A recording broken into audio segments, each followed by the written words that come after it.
வயநாடு நிலச்சரிவு பாதிப்புகளை பார்வையிட பிரதமர் மோடி சனிக்கிழமை கேரளா வருகை. நிவாரண முகாம்களில் தங்கி உள்ளவர்களை சந்தித்து ஆறுதல் தெரிவிக்கிறார்.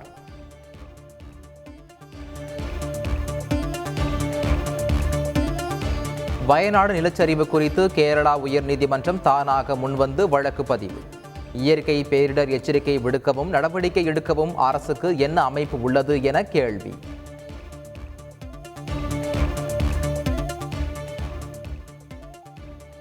மகளிர் உரிமை தொகை திட்டம் போல எதிர்காலத்தில் ஆண்கள் உரிமை தொகை திட்டம் அறிவிக்கப்படலாம்.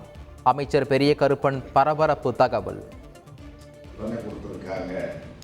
ஆண்களுக்கு தரவில்லையே என்ற ஏக்கமும் கூட இருக்கும். அந்த ஏக்கத்தையும் எதிர்காலத்தில் தீர்த்து வைப்பதற்கான சூழ்நிலைகளும்.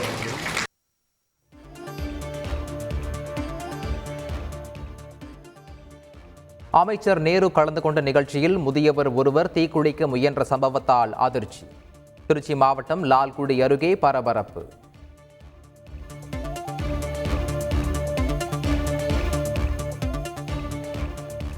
சட்டம் ஒழுங்கை கண்டித்து புது வண்ணாரப்பேட்டையில் போராட்டம் நடத்த அதிமுகவிற்கு அனுமதி.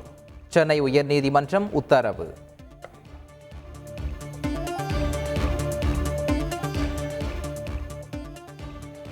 தமிழகத்தின் பல்வேறு பகுதிகளில் பரவலாக மழை.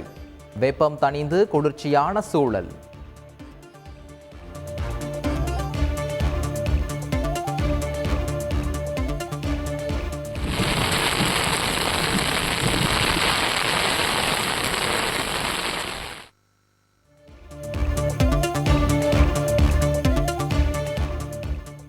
வேலூரில் கனமழை எச்சரிக்கை விடுக்கப்பட்டுள்ளதால் டூ வீலர் பயணம் வேண்டாம். மாவட்ட ஆட்சியர் சுப்புலட்சுமி அறிவுறுத்தல்.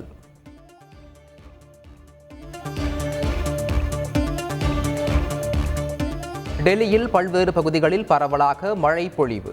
இதமான சூழலால் பொதுமக்கள் மகிழ்ச்சி.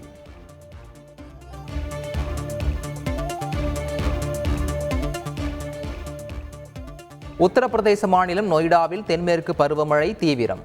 சாலைகளில் பெருக்கெடுத்த வெள்ளம், வாகன ஓட்டிகள் அவதி.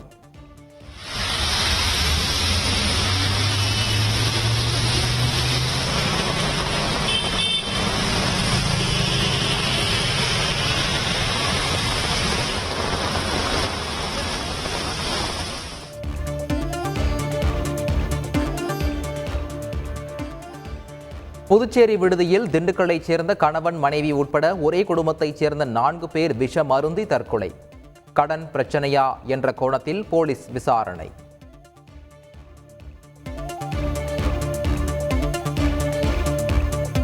திருப்பத்தூர் மாவட்டம் பாட்டூர் பகுதியில் மகளிடம் பிரச்சனை செய்த இளைஞரை சரமாரியாக தாக்கிய தந்தை.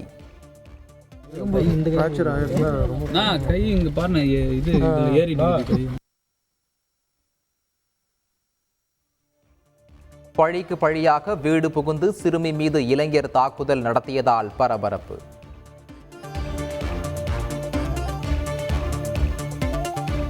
ஆம்ஸ்ட்ராங் கொலை வழக்கு தொடர்பாக பாஜக மாநில துணைத் தலைவர் பால் கனகராஜிடம் 8 மணி நேரம் நடந்த விசாரணை நிறைவு. இனி விசாரணைக்காக தன்னை அழைக்க மாட்டார்கள் என பேட்டி.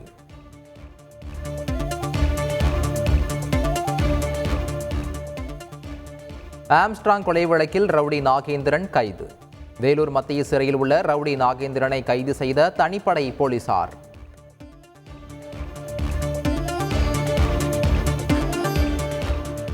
கள்ளக்குறிச்சி விஷச்சாராய சம்பவத்தில் தாய் தந்தையை இழந்த 3 குழந்தைகள். நேரில் அழைத்து மிதிவண்டி, பரிசு பொருட்களை வழங்கிய சென்னை உயர்நீதிமன்ற நீதிபதிகள் ஆறுதல்.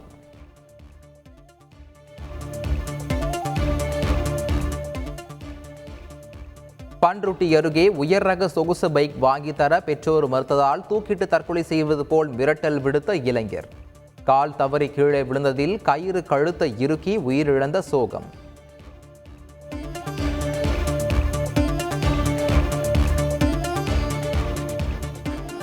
இந்திய கம்யூனிஸ்ட் கட்சி சார்பில் நகல் எரிப்பு போராட்டம்.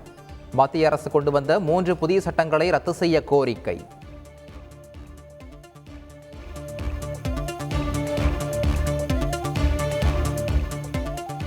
தக்காளி விலை குறைந்து கிலோ ரூபாய் 8க்கு விற்பனை. ஓசூர் பகுதியில் தக்காளி பழங்களை சாலை ஓரத்தில் விவசாயிகள் கொட்டி செல்லும் அவலம்.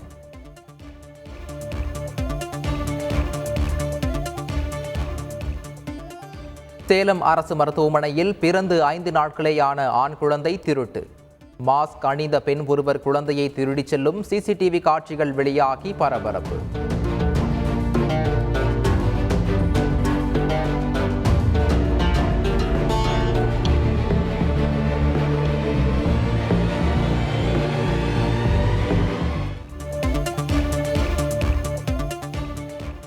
ஆகஸ்ட் 11ஆம் தேதி நடைபெறும் முதுநிலை நீட் தேர்வை தள்ளி வைக்க கோரிய மனுவை தள்ளுபடி செய்தது உச்சநீதிமன்றம்.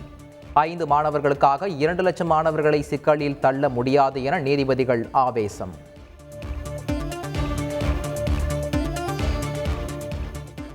நாடாளுமன்ற கூட்டுக்குழு பரிசீலனைக்கு அனுப்பப்பட்ட வக்ஃபு சட்டத்திருத்த மசோதா. வக்ஃபு சட்டத்திருத்த மசோதாவை பரிசீலிக்க 21 பேர் கொண்ட கூட்டுக்குழுவை அமைத்தது மத்திய அரசு.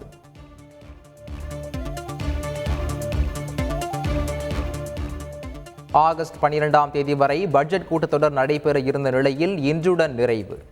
தேதி குறிப்பிடாமல் 2 அவைகளும் ஒத்திவைப்பு.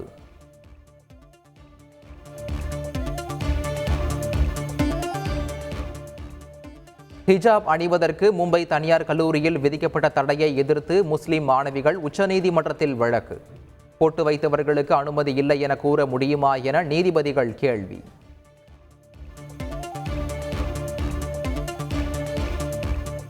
இஸ்ரேல் இந்தியா இடையேயான விமான சேவையை சஸ்பெண்ட் செய்தது ஏர் இந்தியா நிறுவனம்.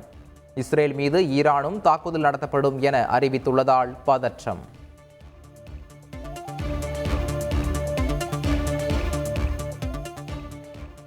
நடிகர் யோகி பாபு வெளியிட்ட குட்டி யானை நடனம். எக்ஸ் தள பக்கத்தில் வெளியிட்ட வீடியோ வைரல்.